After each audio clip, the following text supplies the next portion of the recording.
Halo, salam Indonesia. Saya bangga lahir dan berasal dari kawasan timur Indonesia.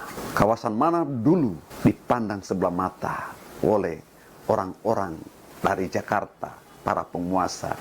Tapi sekarang apa yang terjadi? Semua orang berebut kekayaan kawasan timur Indonesia.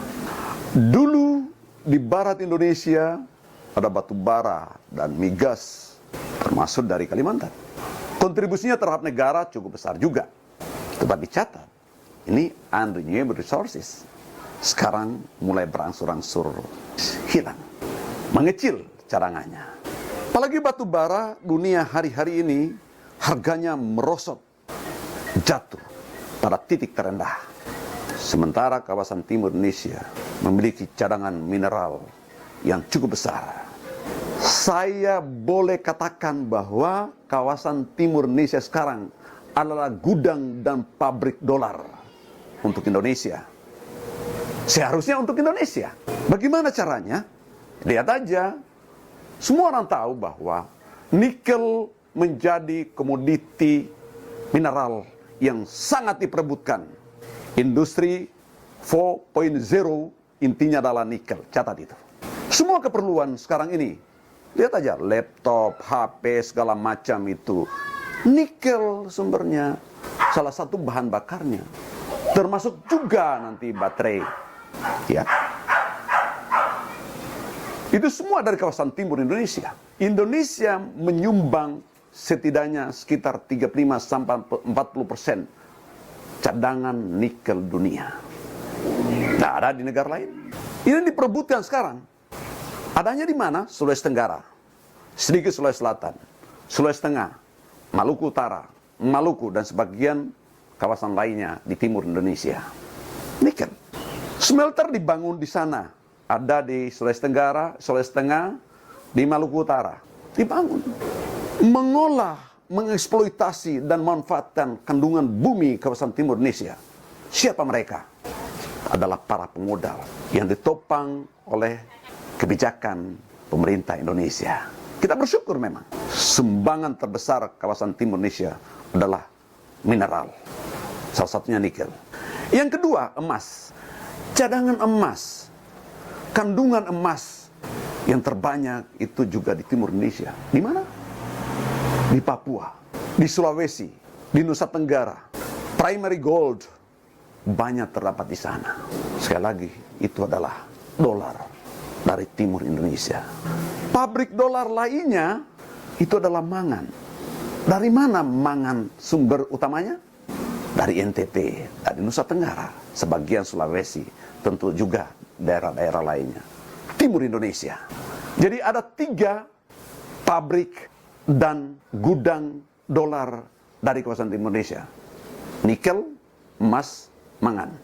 Itu baru dari mineral. Belum dari migasnya, kita belum catat. Dan sumber daya alam lainnya. Saya bangga, sekali lagi, orang yang lahir dan berasal di kawasan timur Indonesia. Tetapi saya kadang tersiksa melihat kenyataan eksploitasi sumber daya alam kawasan timur Indonesia itu. Orang terkadang mengabaikan kaidah lingkungan yang berkelanjutan hanya untuk mengejar fulus. Dan fulusnya itu dibawa kemana? Dibawa ke luar negeri. Dibeli dengan harga murah, diperdagangkan dengan harga mahal. Yang beruntung siapa? Pemodal asing. Kalangan swasta di Indonesia juga yang ditopang oleh oknum-oknum penguasa, penegak hukum utamanya.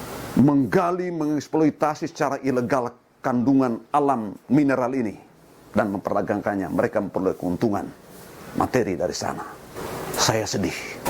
Kesedihan saya yang kedua adalah bahwa kawasan timur Indonesia yang sekarang menjadi gudang dan pabrik dolar itu, ternyata sumber daya manusianya terkadang diabaikan.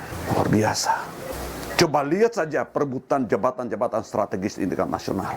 Berapa banyak orang-orang atau figur-figur dari kawasan yang memiliki pabrik dan gudang dolar itu? Sedih rasanya. Inilah yang menjadi pekerjaan rumah penguasa di negeri ini. Mari kita bersikap adil. Mari memanfaatkan sumber daya alam. Tetapi ingat, cara-caranya harus etis dan berkelanjutan. Generasi muda yang akan datang di kawasan timur Indonesia akan kehilangan sumber daya, akan kehilangan modal untuk hidup karena dieksploitasi habis-habisan sekarang ini. Sementara mereka tetap menjadi anak tiri dalam perhelatan kepejabatan di negeri. Natalius Pigai yang berkuar setiap hari barangkali menjadi salah satu isyarat yang suaranya harus didengar. Figur dari timur yang dia baikkan suaranya. Inilah yang harus menjadi catatan kita bersama. Renungan untuk kita. Kita siapa? Indonesia. Kita siapa? Warga bangsa ini. Kita siapa? Pengambil kebijakan yang harusnya bijak. Tidak hanya memanfaatkan sumber daya alamnya, tapi juga memperhitungkan masa depan untuk modal generasi muda, termasuk memperhitungkan figur-figurnya di dalam perhelatan penempatan pejabat di negeri ini. Terima kasih. Salam Indonesia.